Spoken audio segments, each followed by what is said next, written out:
One day, Jesus was teaching a crowd of people about the kingdom of God, and he used this illustration. Listen to what he said. Someone scatters seed on the ground, then goes away, and he plants the seed by the roadside, and on the same day, some seed fell on good soil, some on rocky soil, some on soil that had thorns.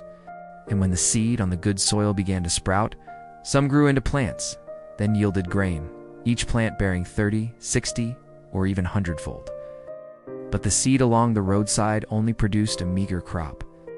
Those who had heard the word were the ones who understood this parable. We read that some seed fell on good soil and sprouted the same day, but others didn't produce a crop until later. The seed needed time to grow. So will your efforts. Some things in life are instant, but spiritual growth is not one of them. Are you discouraged because your prayers haven't been answered right away? Has your faith been tested by a delay in God's answer? My friend, plant the seed in faith and wait for God's timing. God is never late. He's always on time. Your season will come. Be patient. What do you think they learned? How did they understand it? What does it mean for them and for us today? Some seeds sprouted into plants, some grew into grain, and some yielded a meager crop. The farmer didn't know how it would grow. He couldn't predict the results. Each seed had its own way of sprouting. Each plant grew according to its nature. You can't force a rose bush to grow apples, nor can you change the color of a bluebird's eggs. God created each of us with different gifts, abilities, and personalities. There's no need to compare your growth to someone else. Stop trying to be like somebody else. Appreciate your unique way of growing. Let's reflect on 4 points. And then he waits. He doesn't know how it grows, just trusts that beneath the surface, something is happening. Jesus told this parable to remind us. The kingdom of God doesn't always come with noise or headlines. Sometimes it grows quietly, silently, slowly, but it grows. He always brings to harvest.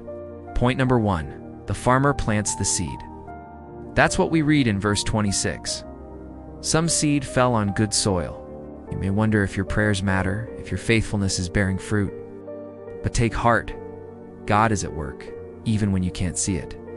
The seed sprouts, the stalk rises, the grain appears, and one day there will be a harvest. It didn't say anything about the quality or quantity of the seed.